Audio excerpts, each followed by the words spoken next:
하나님의 말씀 마태복음 26장 47절부터 보시겠습니다.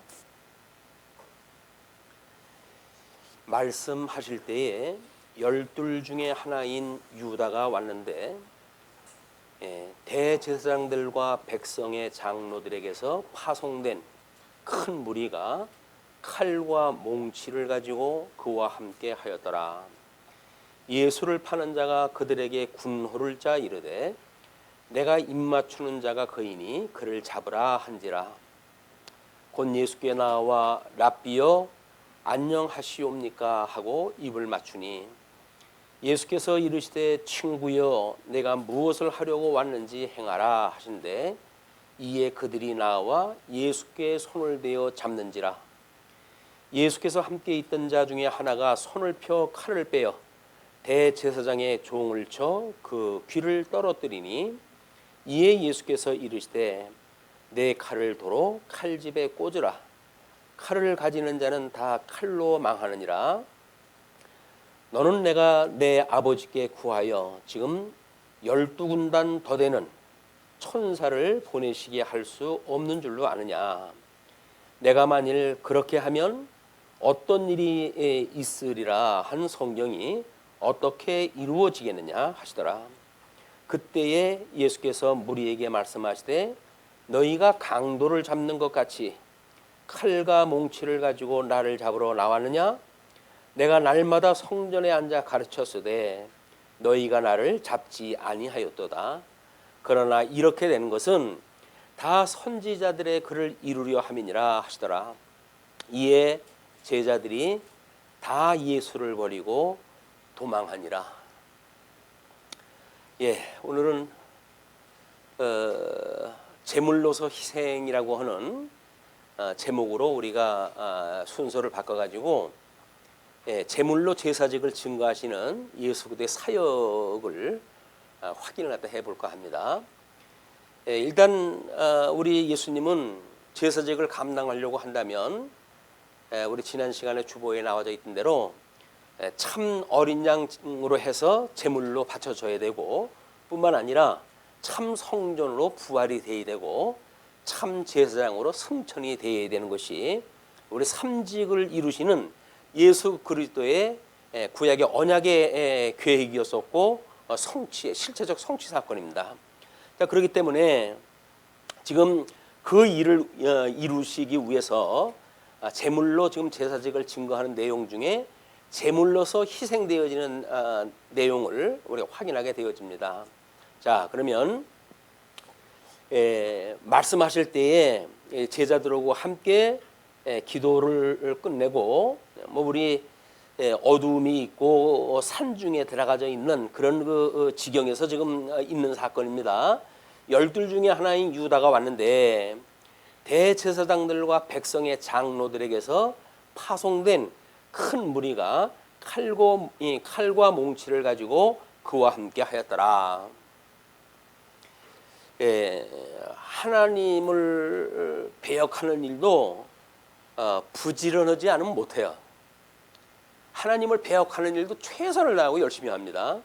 우리 가룟 유다가 그 제자들은 예수님 기도할 때 함께 감람산에 가가지고 기도를 못하고 그들이 비록 깊은 잠에 빠졌었지만 다른 제자들이 깊은 잠에 빠질 정도로 피곤하다고 한다면 가룟 유다인들 그렇지 않겠어요? 그럼에도 불구하고요. 최선을 다해가지고 예수님 파는 일에 앞장을 서는 이런 그 일을 보게 됩니다. 참 지극정성이에요. 지극정성. 그런데 예수를 파는 자가 가룟 유다지요. 그들에게 군호를 짜 이르되 내가 입맞추는 자가 그이니 그를 잡으라 한지라. 그러면 가룟 유다가 그 산골짜기 있는 데까지 와서 예수님을 지목을 갖다 하지 않으면 다른 사람들은 예수님을 찾을 길이 없어요. 그럼 한밤중에 거기까지 와가지고 그 사람을 어디 있는지 알고 어떻게 찾습니까? 그러면은 우리 나라를 세울 적에 이 이스라엘 나라를 세울 때에 우리 다윗에 대한 추격하는 이런 그 무리들도 똑같은 일이에요. 그걸 내부 고발자가 있고 그 고발자에 의해서 다윗은 끊임없이 도망을 다니거든요. 이와 같이 우리 예수님은 오늘 형제라고 지칭을 갖다 하는 가룟 유다에 의해서 지금 팔리게 되어지는데 그 가증스러운 모습이 어떠한지 오늘 우리들이 어떻게 예수님을 말하며 세속으로 마음이 향했든지 그 마음의 상태를 우리가 한번 들여다봤으면 좋겠어요. 뭐라 그러냐면 곧 예수께 나와 라삐여 안녕하시옵니까 하고 입을 맞추니, 입을 맞추는 일은 사실은 거룩한 친교의 표식이죠. 그렇게 하는데 우리 선생님한테 주님한테 다른 제자들은 주님 주님 하는데 이미 가룟 유다는 마음이 떠났어요. 예수님에 대해서 주님이라고 하는 마음이 떠났어요. 그래가지고 호칭을 갖다 하기를 라삐여 하고 이제 대변듭니다. 이거는 흔히 유대인들이 예수님을 이게 지칭을 갖다 했을 때 쓰는 용어 아닙니까? 라삐여, 뭐 당신은 뭐 거룩한 줄 압니다. 하나님의 아들인 줄 압니다. 그러면 속으로 해가지고는 음흉한 그런 그 음해를 갖다 하거나 고발을 갖다 하는 이런 우리가 일이 기억이 납니다. 근데 우리 가룟 유다가 그 일을 갖다 하고 있어요 지금. 그러니까 입을 맞추니 예수께서 이르시되 친구여 내가 무엇을 하려고 왔는지 행하라 하신데, 예수님은 이미 떡을 뗄 때로부터 그 이야기를 갖다 했잖아요.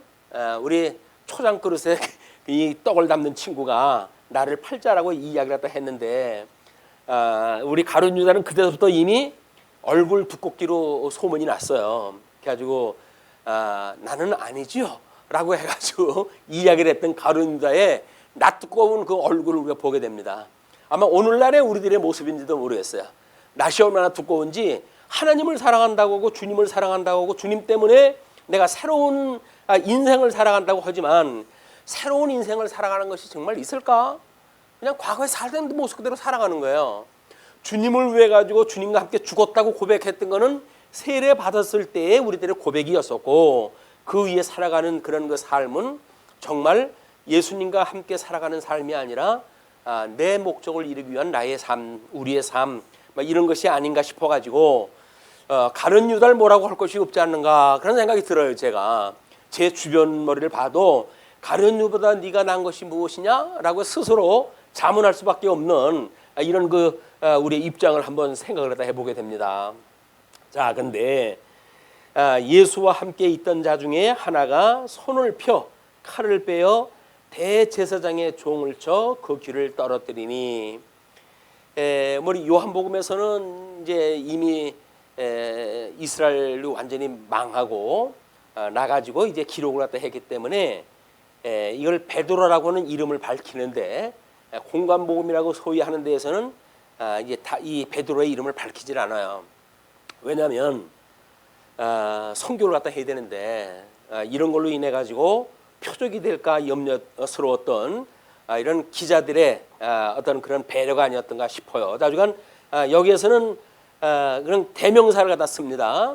뭐라고 그러냐면 이제 그렇게 예수와 함께 있던 자 중에 하나가 손을 펴서 칼을 빼어 대제사장의 종을 쳐 그 귀를 떨어뜨리니, 우리는 베드로하고 함께 있었던 장면을 눈에 선하게 우리가 보고 있어요. 베드로가 예수님한테 이제 죽을지언정 나는 주를 버리지 않겠습니다 라고 호언장담했던 베드로, 그 베드로에게 주님께서는 오늘 저녁에 네가 3번 나를 부인할 거야 라고 했던 말을 들었던 베드로입니다. 베드로의 어떤 그런 그 심정으로 보아가지고는 보통 자존심이 상한 일이 아닐 거예요.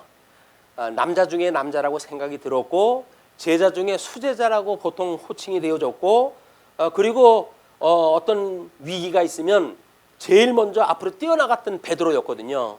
근데 그 베드로에게 예수님이 오늘 저녁에 넌 나를 3번씩이나 부인할 거야 라고 이야기를 했을 때 베드로가 서운한 감정도 있겠죠. 주님이 나를 몰라보나? 내가 정말 그런 걸 못할 줄 아나? 이런 그 결기가 있었던지도 모르죠. 그러니까는 예수님을 잡으러 왔던 그 종에게 칼을 빼가지고 칩니다. 근데 베드로가 귀 한쪽 치겠어요? 근데 사실은 귀만 한쪽이 쳤어요. 그게 아마 뭘 치려고 베드로가 나서지 않았을까 싶습니다. 그런데 예수님께서는 그로 하여금 그런 실수를 하지 않게 하시고 이제 그렇게 대제사장의 종을 쳐 그 귀를 떨어뜨리니 귀 조각만 떨어진 거예요. 그렇게 떨어뜨리니 이에 예수께서 이르시되 내 칼을 도로 칼집에 꽂으라. 칼을 가지는 자는 다 칼로 망하느니라. 이거는 지금 우리들의 씨름이 혈과 육에 대한 것이 아니라는 거예요. 예수님도 구약 성경을 그 이루시기 위해서는 어린 양의 모습처럼 따라가야 돼. 그들을 따라가서 십자가에 끝내 못이 박혀 돌아가셔야 됩니다. 현금 우리 기독교 보수주의라고 하는 데에서 어떤 집권자에 대한 막말을 갖다 한다든지 이런 그 일들은 과거에 우리 아주 개혁주의 거기에서 그렇게 끝까지 지키려고 했던 종교와 국가의 정치는 분리돼야 된다라고 했던 사상이 바로 뭐냐면 로마에서 나왔던 이야기거든요.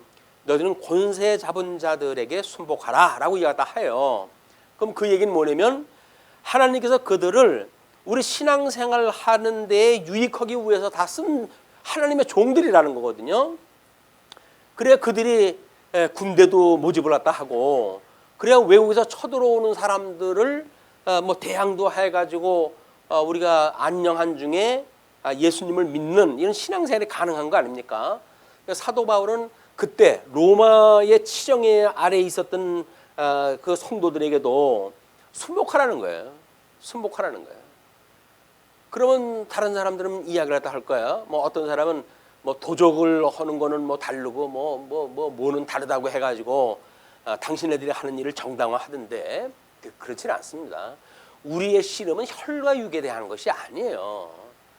그러니까 우리의 씨름은 뭐예요? 진리에 대한 거니까 진리에 대한 씨름이라고 한다면 비진리에 대한 거를 우리가 위해서 전쟁을 다 하는 거지 마치 이런 눈에 보이는 국가 정치 세력들이 뭘 하는가를 기독교에서 뭘 하는 것처럼 생각하는 일은 매우 잘못되어진 판단이라고 보여집니다.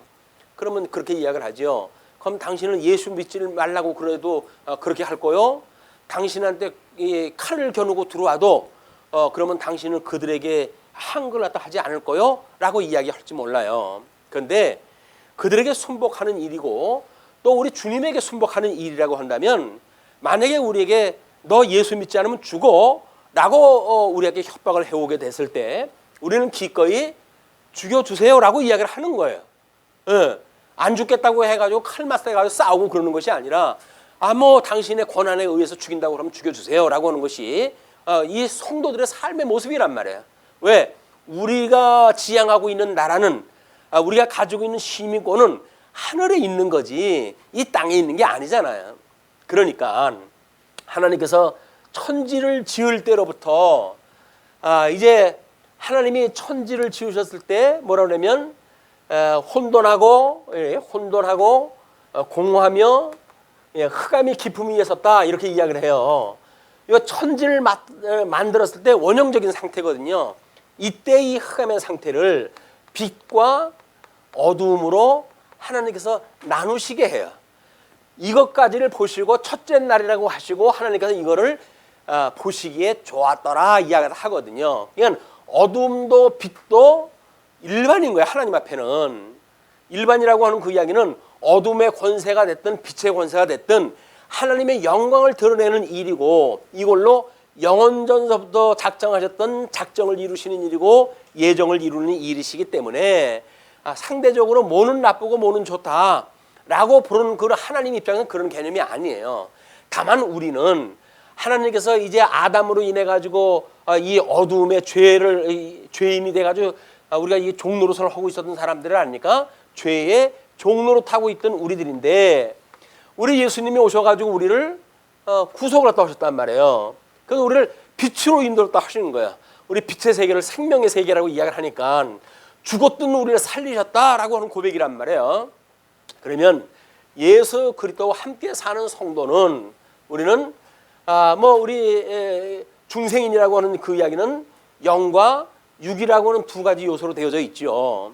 그런데 이 중생인의 가지고 있는 특징이 우리 영은 이제 새롭게 새 생명을 얻었기 때문에 생명의 권세에 우리가 매여져 있지만 육신은 여전히 사망 권세 아래 놓여져 있는 거예요.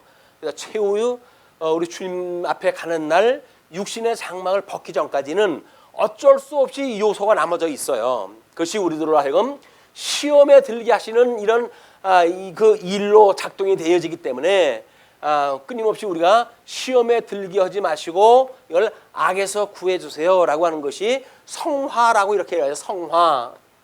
하나님 앞에 거룩하게 우리가 되어져가는 삶은 뭔가 그 이야기가 이 악에서 이 죄라고 하는 권세, 이 악이라고 하는 권세로부터 우리를 구원해 주세요. 그 이야기예요. 우리는 하나님의 말씀을 들음으로 해가지고 육체의 소욕에 충만했던 우리들이 성령의 소욕을 따라가지고 조금씩 우리들의 믿음이 자라게 되어지는 거예요. 믿음이 점점 자라게 되어지는 것.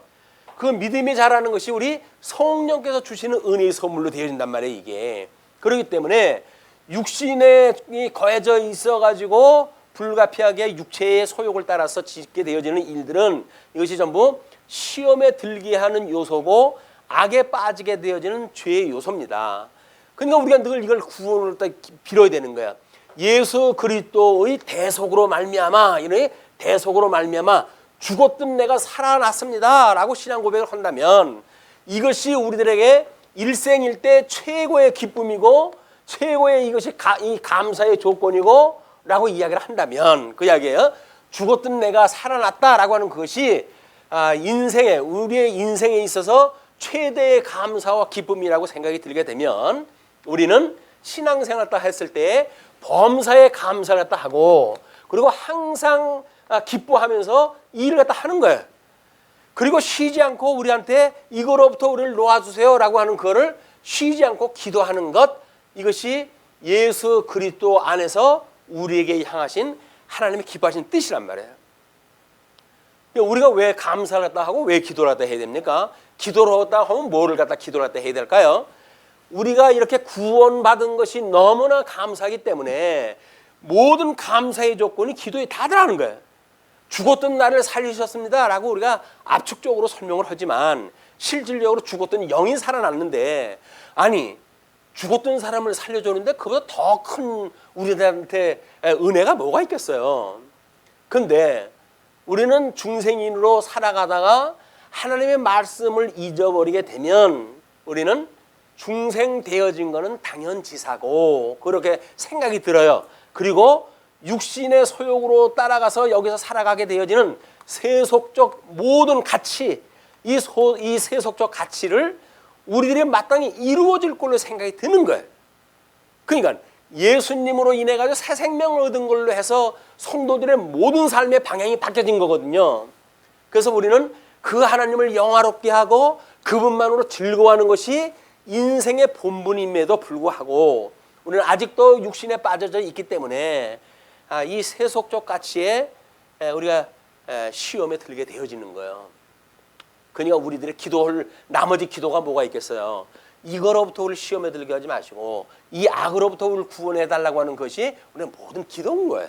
근데 우리는 그것이 아니라 세속적 가치를 추구하잖아요. 이걸 기도의 내용으로 삼잖아요. 하나님께서 보시게 되면 참 답답하다. 너희들 이렇게 세속적인 건 나중에 우리 주님 오시는 날, 이제 우리 주님이 재림을 갖다 하시는 날 모든 게 불타가지고 없어질 것인데 그걸 위해 가지고 어떻게 너 기도를 하니? 너는 이미 예수님으로 말미암아 새로운 피조물이 되어진 거 아니야? 그냥 새로운 세계를 보고 새로운 그런 하늘나라의 소망을 두고 그런 하늘나라의 시민다운 생각을 가지고 살아가야지. 믿지 않는 사람들하고 똑같은 생각을 하고 살아가면 더니 이게 우리 성경에서 가르치는 이 지도가 그거란 말이에요. 그런데 기독교인이라고 하면서 이 세속적 가치를 맞대어 가지고 싸우는 것이 만약에 성도들의 삶이라고 한다면 그건 구약적 아이디어예요. 구약에서는 이 육적으로 보여준 거니까 이게 뭐 적군을 쳐들어오게 되면 적군하고 싸우잖아요. 칼로 싸우잖아요. 전쟁을 일으켜 싸우잖아요. 그것이 마치 우리들의 이런 신령한 실체적으로 이루시는 예수 그리스도의 주님의 몸된 교회의 혈육으로 싸우는 전쟁으로 생각이 드는데 그게 아니라는 거예요. 이런 오해가 벗어나야 됩니다.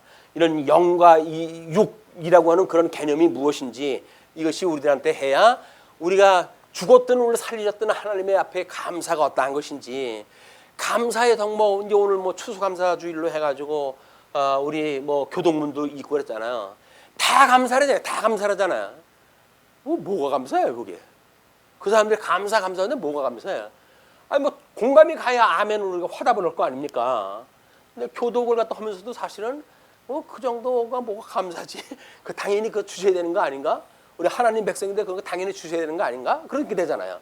근데 당연히 주는 것이 아니라 하나님께서 이미 우리를 이 이중 예정이라고 하는 그 이야기는, 이중 예정이라고 하는 그 이야기는 그리스도 안에서 선택되어진 사람이 있고 그리스도 바깥에서 유기되어진 사람이 있는 거예요. 누구나 다 구원받도록 되어 있는 게 아닙니다. 하나님께서 그리스도 안에서 선택되어진 자들만 골라가지고 우리를 불러내시잖아요. 그럼 우리 예수님이 우리를 불러내실 때 내 이름이 저 생명책에 기록이 되어졌단 말이야? 라고 해가지고 은혜의 감동이 큰 거거든요. 근데 내가 뭐 좀 예수 믿어 드릴까요? 교회 나가 드릴까요? 이런 정도로 해가지고 그게 마치 서비스처럼 생각이 드니까 아유 제발 좀 교회 좀 나오세요. 제발 예수 믿으세요. 예수 믿으라는 걸 빌어가면서 예수를 갖다 우리 전해야 되니까, 아니 그 영혼이 우리가 불쌍해서 그런다고 한다면 100번 양보해가지고 영혼이 불쌍해서 그런다고 한다면 우리가 이해가 되지요. 그게 아니잖아요. 뭐 우리는 영혼이 불쌍하다고 하는 이유를 대가지고 뭐 때로는 교회에서 전도를 갖다 해야 되고 목적을 이루어야 되고 뭐 몇 명을 이루어야 되고 이런 어떤 육적 머리 숫자를 세가면서 그 일을 한다는 이야기는 예수님의 구속사역을 자기 사업을 삼는 거예요. 그래서 어떤 교회가 이사를 가면 어떻게 전도를 제일 먼저 할까에 대한 거를 연구를 갖다 하는 목사님들이 있어요. 그래가지고 전 교인들한테 당분간은 교회 올 때 자가용 타고 오지 마라. 그리고 택시를 다 타라. 이렇게 이야기하는데 그 택시를 타가지고 기사님한테 어디에 있는 어느 교회로 가주세요. 이렇게 하라는 거예요. 왜 그럴까요? 아니 뭐 넓지 않은 동네에 그 택시 기사들이 타는 사람마다 어느 교회를 가달라고 그러니까 뭐 이 기사들이 바삭하게 이제 그게 소문이 날 거 아니겠어요. 그래가지고는 뭐 성경 끼고 만약에 뭐 우리 택시를 갖다 타게 되면 택시 기사가 먼저 어느 교회 가십니까? 라고 먼저 물어볼 정도로 입소문을 내는 거예요. 입소문을. 길목이 좋은 데도 장사를 갖다 해야 장사가 잘 된다고 하는 것이 세속적인 가치를 추구하는 장사들의 원칙이에요. 그렇지 않아요? 사람이 오고는 사람들이 있는 데다가 이걸 만들어야지. 사람도 없는 데다가 돈 들여가지고 건물 만들어 놓고 근데 그 한 사람도 안 오게 되면 장사가 됩니까? 요즘이야 뭐 이제 입소문으로 해가지고 인터넷이니 뭐니 해가지고 하도 개발이 돼가지고 입소문 듣고 이제 오는 사람들로 되어져 있지만 이것이 길목이 좋아야 된다. 이게 장사하는 사람들의 원칙이었어요. 근데 오늘 우리가 이 교회당을 질 때 어디에다 질 거냐라고 하는 것도 마찬가지인 거예요. 말씀이 어떠한 것이냐는 관심이 없어요. 말씀 뭐 다 총회 목사님들이 다닐 때 배웠던 일인데 다 똑같은 거 배우는 거 아닙니까? 그러니까 뭐 아무 말씀이나 증거를 다 해도 다 총회에서 강도사 시험 받고 노예에서 목사 안수를 줬고 그러니까 복음을 갖다 좀 아는 사람들이 전하니까 뭐 적어도 그 복음을 전하는 거 아니겠어요? 이 십자가의 도 예수 그리스도에 대한 이야기를 전할 거니까 크게 차별을 두질 않습니다. 근데 문제는 복음의 내용이 문제가 아니라 그걸 적용하는 삶에 오게 되면 성도들로 하여금 이래라 저래라고 하는데 문제가 만들어지는 거예요. 그걸 마치 적용이라고 우리가 이야기를 다 하면서 하나님의 말씀을 왜곡하는데 하나님의 말씀은 인간이 적용해가지고 되어지는 게 아니에요. 우리는 그런 예수님을 믿는 거예요. 그래서 성도들로 하여금 믿음으로 말미암아 우리들이 열매를 갖다 맺게 되어지는 거지 이 믿음이 없는 열매라고 하는 거는 여기서 말하는 세상 사람들이 하는 거고 똑같은 거예요. 우리 육신의 어떤 소욕에 따라 가지고 이런 결과를 갖다가 만들어내는 것이 아니라 우리는 믿음으로 인해 가지고 어떤 열매를 갖다 맺는가 이것이 성도들의 삶이란 말이죠. 이런 관점을 가지고 우리가 오늘 이 고약스러운 가룟 유다에 대한 심중을 갖다 봐야 그것이 가룟 유다의 이야기가 아니라 나의 이야기였었구나.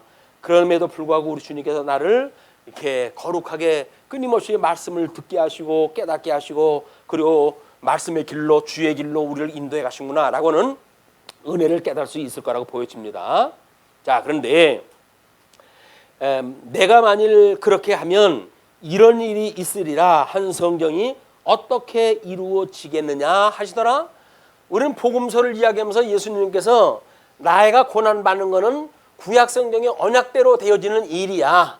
그러니까 장차 내가 고난을 받았던 것처럼 너희도 이 고난에 참여하게 되어진다 라고 하는 것까지 약속이 되어진 거예요. 성도라고 하는 그 이야기는 이미 세상에서 세속적 가치를 우리가 부정을 하고 우리 이런 하나님의 거룩한 성령의 열매를 추구하는 삶을 살 때로부터 우리는 세상 사람들한테 미움을 받도록 되어져 있는 거예요. 예수 믿는데 제가 그래가지고 유난을 떨어 이렇게 이야기를 할 거라니까요. 근데 우리가 그 말이 무서워가지고 그럼 예수님 뭐 믿는 거 슬쩍 숨기고 이 사람들을 하고 똑같이 우리가 삶을 살아갈까요? 아니잖아요. 왜? 우리 주님께서 우리 등불로 삼았고 빛으로 삼았고 냄새나는 향기를 갖다 뿜는 성도의 증인을 삼았기 때문에 성령이 오셔서 권능을 주시게 되면 우리는 빛으로 그 권능을 입고 증인의 삶을 살아가도록 되어져 있어요. 내가 살아가고 싶어서 그렇게 되어지는 것이 아니라 주님께서 증인을 삼아버린 거예요. 그냥 그 예수 그리스도가 우리를 증인을 삼았으니까 우리는 그냥 그런 빛이 돼버려요. 뭐 말끝마다 예수님이 이야기 나오고 예수의 향기를 갖다 바라고 때로는 그 말씀으로 우리가 삶을 사는 것이 타인들한테 이것이 들켜요. 아무리 숨기려고 해도 들켜요. 예수쟁이라는 게 들켜요.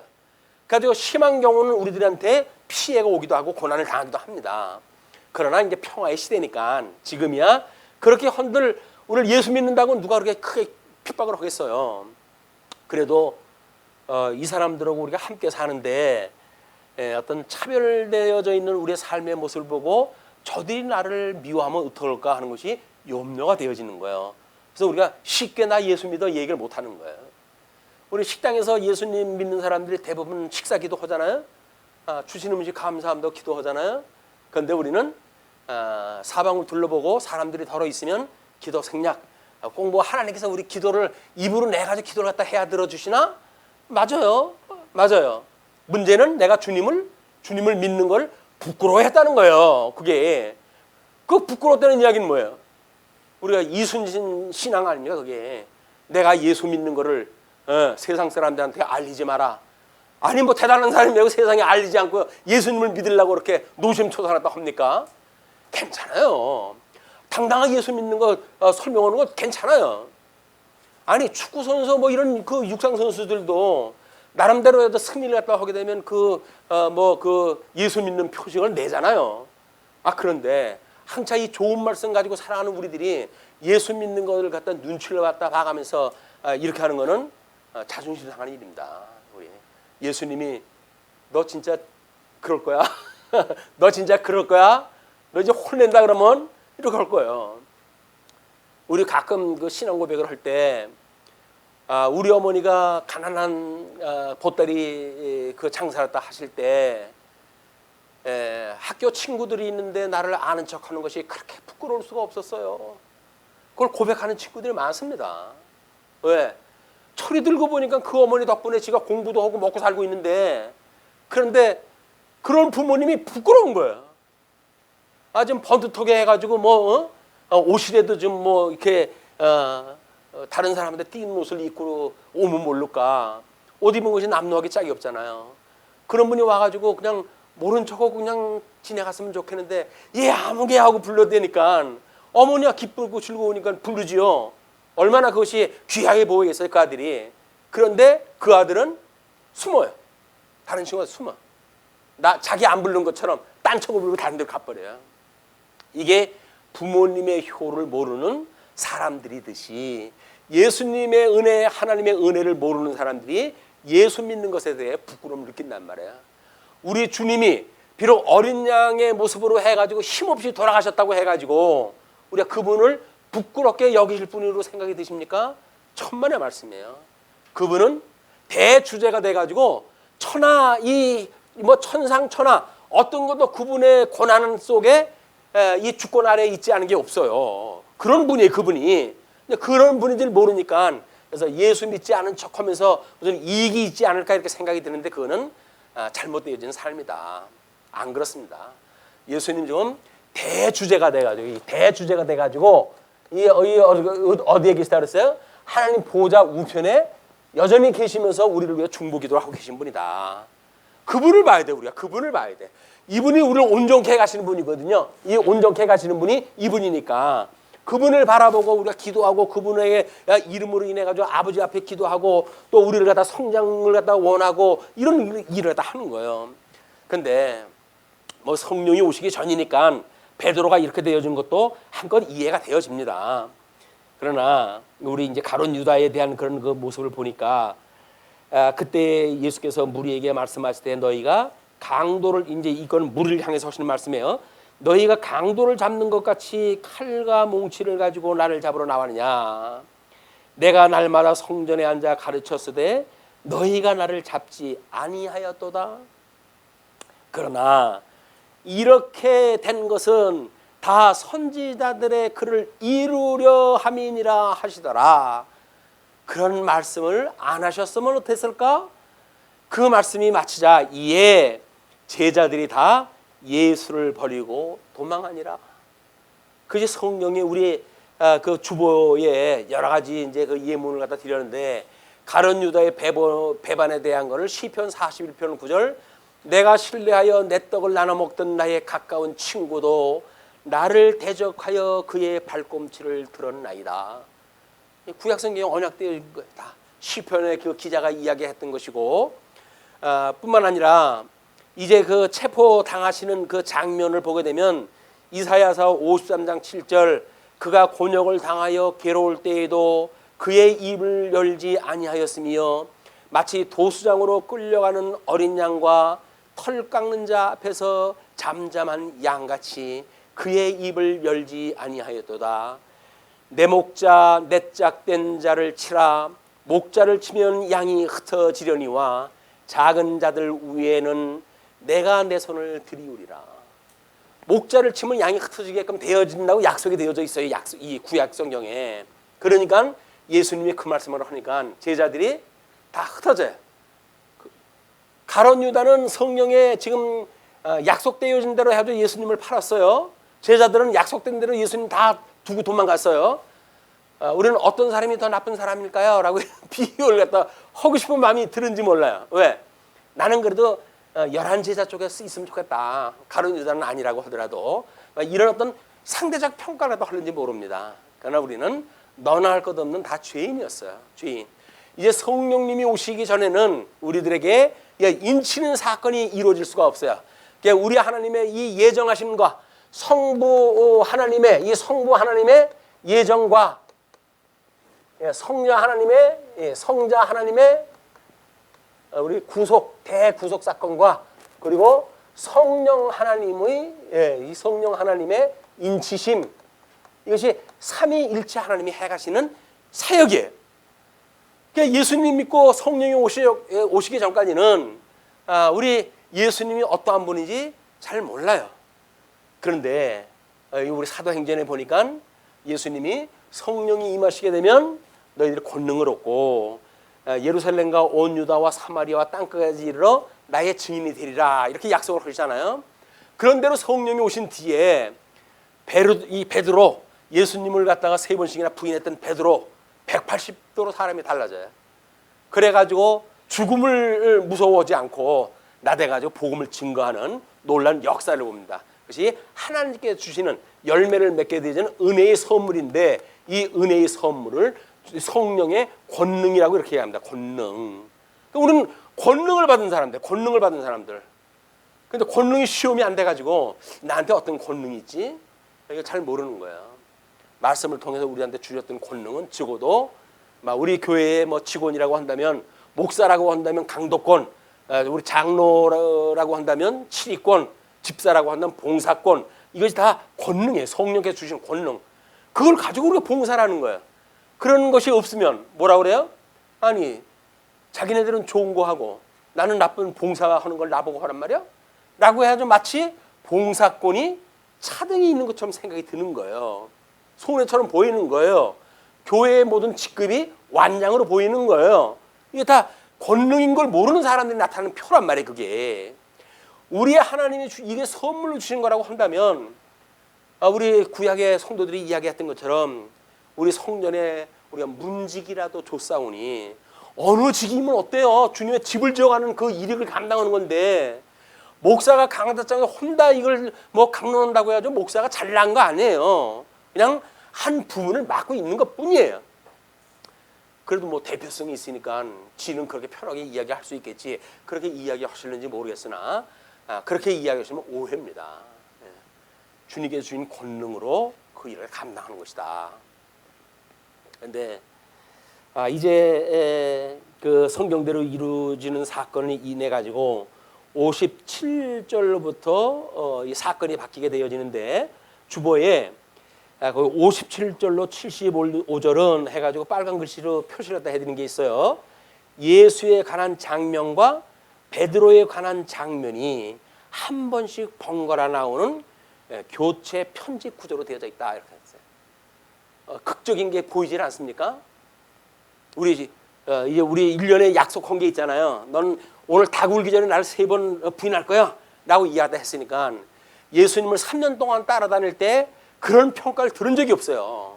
무슨 일이 있으면 제일 먼저 앞으로 뛰어나갔고, 그래야 실수도 많이 했지만, 베드로는 이 뱃사람답게 사나이다운 사나이였다. 그런데 예수님한테 그 얘기를 듣고는 완전히 기가 죽었어요. 이 기가 죽어가는 장면이 어떠한 모습인지 한번 그런 드라마를 보듯이 한번 봤으면 좋겠어요. 먼저 57절로 68절, 거짓 지도자들이 거짓 증거를 위해서 예수를 심문합니다. 자, 예수를 잡은 자들이 그를 끌고 대제사장 가야바에게로 가니 거기에 서기관과 장로들이 모여 있더라. 이제 벨르고 있어요. 그래서 이 벨르고 있는 것이 지금 한밤중에 끌려가는 거 아니겠어요? 그래서 이것이 왜 불법인지를 주보에다가 소개해드렸죠. 예수의 재판의 불법적 신문과 위증이라고 해가지고 소개를 해드렸어요. 해 뜨기 전에 낮에 이런 그 송사 사건이라든지 하는 것이 이루어지게끔 되어져 있지, 야밤중에 이런 일을 또 하는 게 아니에요. 이건 어둠의 이 자식들이기 때문에 모든 일을 어둠의 일을 처리를 또 하는 거예요. 뭐 어둠의 자식이라고 했던 영화가 나왔던 적이 있던 것 같은데, 뭐 깡패 뭐 이런 그 이야기예요. 어둠의 자식들. 이거는 세상에서 그런 어두운 뭐 이렇게 음침한 지역에서 사는 사람들, 이 사람들이 어둠이 아니라 세상 자체가 어둠에 있는 거예요. 아무리 대명전지에 밝은 것에 있는 것처럼 해가지고 뭐 가장 빛나는 치장을 갖다 했건 어떻게 했건, 우리가 신령한 모습으로 보게 되면 어두움 속에 있는 사람들이에요. 그 영혼이 이미 죽어가지고 그의 심령은 이미 상한 심령이 되어졌고, 그의 지성은 이미 하나님을 여기지 않는 이런 그 사고를 가지고 살아가는 사람들이고, 부끄러움에 내어버려 두신 바가 되어져서 그들이 바라고 있는 본능적인 삶이라고 하는 것은 이루 말할 수 없는 짐승 같은 삶을 살고, 합당치 못한 일을 하게 해서 그들이 그렇게 꺼려하는 모든 윤리적인 그런 오해를 갖다 품고 살아가는 것이 여기에 해 아래 살고 있는 인생들의 모습이란 말이에요. 우리도 그런 사람들을 우리 주님께서 이제 구해내신 거거든요. 그러니까 우리가 얼마나 큰 죄인인지, 이런 우리들의 이런 과거의 해석에, 이 과거의 해석이 떨어지지 않으면 예수 그리스도로 말미암아 구속을 입었다고 하는 이 구속의 은혜에 대한 이런 감동, 이것이 별로인 거예요. 왜? 과거의 해석이 안 돼가지고 현재에 우리 가지고 있는 직시를 할 수가 없기 때문에 그래요. 우리가 어떻게 지금 하나님의 은혜 가운데 살아가는 걸 알 수가 없는 거예요. 그러면 미래에 대한 소망은 있을까요? 없어요. 기도를 갖다 해야 되는데, 쉬지 말고 기도를 갖다 해야 되는데, 이런 미래에 대한 소망도 없게 되어진다. 우리가 예수 그리스도로 말미암아 우리가 죄 없다함을 받고 사죄함을 받고 주님 안에서 살아가는 일이 얼마나 기쁘고 즐거운 일인지, 이런 감동을 가졌을 때 그것보다 더 나은 미래를 우리가 기도를 갖다 하게 되지요. 현재 그렇지 않은데 미래에다 무슨 소망을 기도를 하겠어요? 맨날 이쪽에 이 세상에 거 그냥 다고다고 해가지고 세상 썩을 거나 구하지. 자, 그래가지고 이제 베드로가 멀찍이 간다는 이야기는 주님이 죽을 때 내가 함께 죽겠어요라고 했던 거고, 왠지 지금 거리가 먼 그런 느낌을 봐요. 느낌적 느낌을 받아요. 예수를 따라 대제사장 집들에까지 가서 그 결말을 보려고 안에 들어가 하인들과 함께 앉아 있더라. 하인들과 함께 앉아져 있는 베드로, 힘 뚝 따고 아무 상관이 없는 사람처럼 있는 베드로의 모습을 아주 연상하다 해보세요. 대제사장들과 온 공회가 예수를 죽이려고 그를 칠 거짓 증거를 찾으매 거짓 증인이 많이 왔으나 얻지 못하더니 후에 두 사람이 후에 왔다는 이야기는 이미 그렇게 증인으로 삼기에 부족함이 없는 그런 조건을 좀 채워준다는 거예요.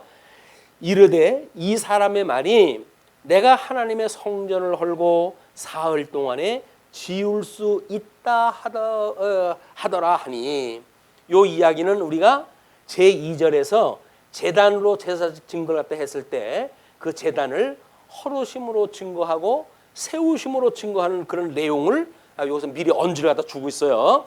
그러면서 대제사장이 일어나서 예수께 묻되 아무 대답도 없느냐? 이 사람들이 너를 치는 증거가 어떠하냐 하되 예수께서 침묵하시거늘 대제사장이 이르되 내가 너로 살아계신 하나님께 맹세하게 하노니 내가 하나님의 아들 그리스도인지 우리에게 말하라. 죄를 갖다 막 고소를 했다 하는데도 예수님이 가만히 있어요. 그게 요즘 우리 이제 세상 법정에서는 묵비권 행사를 다 하는 거예요. 막 검찰이 막 고소장을 갖다 이야기를 다 하는데도 불구하고 그냥 입 다물고 있는 거야. 내가 너의 말에 대하여 변명하기가 번거롭구나. 법정에 가서 내가 이걸 해야겠다. 일방적으로 너처럼 이렇게 사건을 만들어가지고 나를 죄구덩이로 끌고 가는 너의 말에 일일이 답하기 싫어. 나는 사법부 그 법관 앞에 가가지고 진위를 내가 이제 판정을 받을 거야 라고 하면은 검사 앞에서 그걸 갖다 일일이 답을 갖다 안 해도 돼요. 그것이 보통 백성들한테 주어졌던 법적 자유예요. 그걸 알아야 우리 경찰서 끌고 가지고 막 죄를 갖다 고발할 거 아니에요. 욱박 지르고. 그럴 때 아무 말을 하시면 안 돼요. 말하면 꼬투리 잡혀가지고 없는 죄도 만들어져요. 가만히 그냥 벙어리처럼 입을 갖다 다물고 계셔요. 그럼 나중에 뭐 허다못해 싼 그 변호사가 와서라도 살려줄 일이 있으니까 굳이 변명하려고 애쓸 것도 없어요. 그냥 입 딱 다물고 있으면 그것이 이기는 방법이다. 그 이야기는 예수님 믿고 우리 살아갔을 때 이자들이 우리를 고소할 거 아닙니까? 제가 집사인데 저 모양이에요 라고 고발할 거 아니에요. 그때 내가 뭐 어쩌고 저쩌고 해가지고 변명할 거 없어요. 그냥 주님한테만 주님은 저의 모습을 아시죠. 제 죄를 용서해 주고 이 악으로부터 저를 구원을 갖다 해주세요. 시험으로부터 우리를 들게 하지 말아주세요 라고 하는 걸 주님 앞에 기도할 일이지, 대접자들에 해가지고 뭐 변명을 갖다 하고 자기의 정당성을 주장하고 그럴 이유가 없어요. 자, 대제사장이 일어나서 예수께 묻되 아무 대답도 없느냐? 이 사람들이 너를 치는 증거가 어떠냐 하되 예수께서 침묵하시거늘 대제사장이 이르되 내가 너로 살아계시는 하나님께 맹세하게 하노니 내가 하나님의 아들 그리스도인지 우리에게 말하라. 아니 지가 하나님의 대제사장이면 그걸 왜 모르겠어요. 지가 아니니까 그걸 모르지. 그러면서 우리에게 말하래요. 예수께서 이르시되 내가 말하였느니라. 그러나 내가 너희에게 이르노니 이후에 인자가 권능의 우편에 앉아 있는 것과 하늘 구름을 타고 오는 것을 너희가 보리라 하시니. 믿지 않는 사람도 보신다고 그랬죠? 재림 오실 때 예수님 재림 모습을 이 세상에 있는 사람 다 봐요. 다 봐. 그래서 예수 믿는 사람은 들림을 받고, 왜? 변화되어진 몸이니까 예수님을 맞으러 올라갈 거 아니겠어요? 그거를 우리 보통 뭐 우리 오시는 예수님 앞에 들림을 받는다라고 하는 이야기로 하는데, 세대주의에서 이상한 논리를 갖다 펴내가지고 마치 휴거라고 하는 그런 그 이야기를 하게 되면 이상한 그 예수 믿는 사람의 모습을 만들어내는데 그렇지는 않습니다. 예수님이 재림을 갖다 했을 때 변화받는 성도로 있었다고 했을 때는 모두 예수님 오시는 걸 맞이하러 간다. 영접하러 가는 거예요. 그게 열 처녀가 신랑을 갖다 맞이하러 가는 거랑 마찬가지죠. 영접을 하러 가는 것이다. 자, 그렇게 해가지고 이에 대제사장이 자기 옷을 찢으며 이르되 그가 신성모독하는 말을 하였으니 어찌 더 증인을 요구하리요. 보라, 너희가 지금 이 신성모독하는 말을 들었도다. 너희 생각은 어떠하냐. 대답하여 이르되 그는 사형에 해당하니라 하고 이에 예수의 얼굴에 침뱉으며 주먹으로 치고 어떤 사람은 손바닥으로 때리며 이르되 그리스도야 우리에게 선지자 노릇을 하라. 너를 친 자가 누구냐 하더라. 예수님을 있는 대로 이게 비웃고 조롱하고 장난치는 일이 벌어진 거예요. 그분이 하나님의 아들입니다. 그게 헤롯 궁정에 아마 조그만 벼슬아치라도 그렇게 못했을 거예요. 누군지를 모르니까 까부른 거죠. 그런데 우리가 믿고 있는 예수님, 이분은 대주제가 되신 분입니다. 천지 천하 어디에도 이분의 통치 아래 있지 않은 게 없어요. 그분이 우리를 사랑하시는 분이에요. 우리 믿음을 주시는 분이에요. 우리를 보호하시는 분이에요. 우리를 온전케 하시는 분이에요. 그분을 믿고 살아가는 것이 예수 믿는 거라니까요. 다른 거 세상에니까 예수 믿으면 복 받아요. 예수 믿으면 뭐 어째요? 11조를 내면은 뭐 배로 줘요. 이런 거가 목적이 아닌 거예요. 우리는 예수님을 믿으면 하나님 나라의 백성인 걸 우리가 깨닫게 되어져요. 그걸로 인해서 우리는 항상 감사하고 우리가 이 뭐 범사에 감사하고 항상 기뻐할 수가 있는 거예요. 그리고 쉬지 않고 기도할 수가 있답니다. 우리 하나님의 뜻이 우리 안에서 이루어지는 거예요. 하는 영적 예배의 삶을 사는 거예요. 이 영적 예배. 그러니까 우리는 이 세속으로부터 불러낸 거 아니에요. 우리를 불러낸 것. 이걸 교회라고 그래요. 교회. 그냥 우리를 불러냈기 때문에 어둠에 있는 사람들이 아닌 거예요. 근데 우리는 불러냄을 받았는데 불러냄을 받은 사람들이 세상을 대적으로 나타나 싸운다고 해가지고 세상으로 가야 된다고 이야기를 하거든요. 가기는 어딜 가요? 세상을 왜 가요? 우리가 세상으로부터 우리를 불러내가지고 거룩하다 해주셨는데 그러면 예수 믿는 사람들은 그럼 세상으로 나가지 않는단 말입니까? 그 얘기가 아니잖아요. 거룩에서 세속으로 간다는 이야기가 아니라 우리는 육신을 가지고 있는 증인이기 때문에 전도를 위해서 우리가 세상에 흩어져서 전도를 할 수가 있는 거지. 그것이 교회가 세상으로 가는 게 아니란 말이에요. 마치 그것이 우리가 세상으로 나가는 것처럼 오해가 되어지니까 아니 세상을 나가서 구원을 갖다 해야지 당신들만 구원받고 그 사람들 내버려 둘 겁니까? 그럼 구원받을 거면 예수님을 전해야지 왜 거기서 싸워요? 칼을 들고 난리를 쳐요. 그 사람들 구원하려면 복음을 전해야 될 거 아니에요.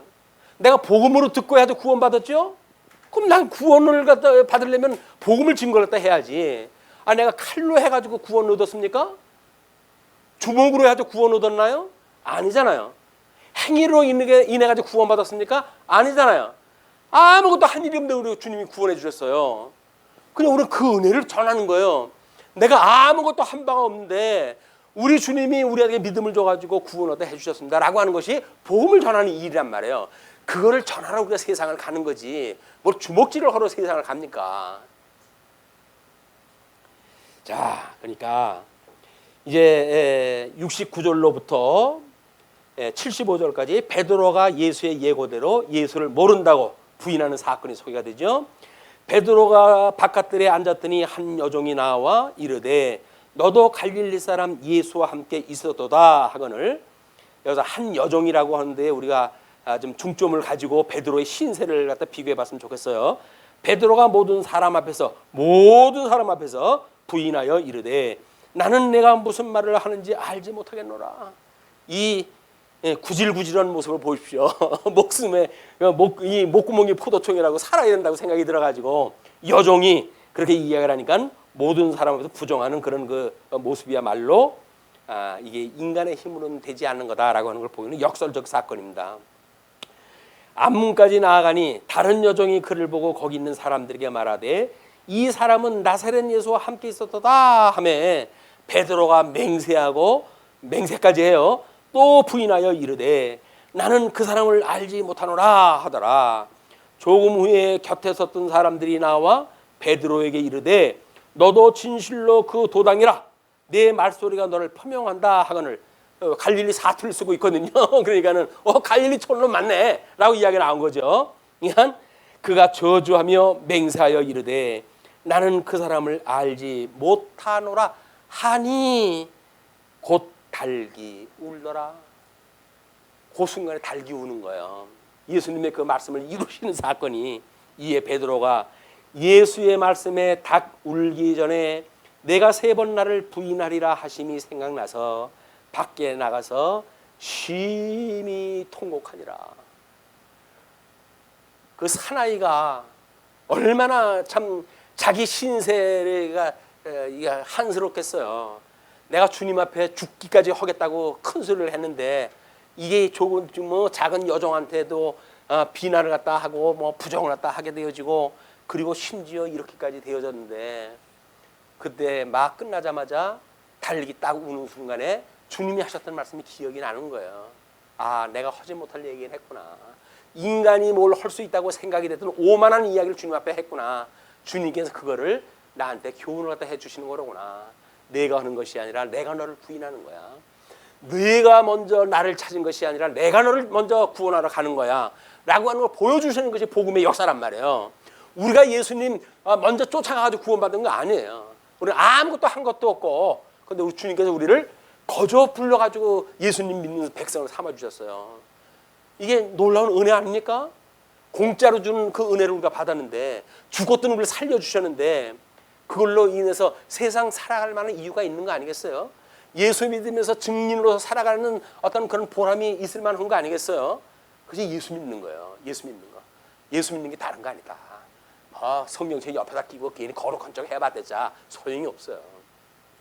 큰 교회 가가지고 스펙 좋은 목사님이 가르치는데 교회 가가지고 내 신분이 그 사람하고 동격이나 되는 것처럼 자만심을 가져봤자 아무 소용이 없어요. 왜?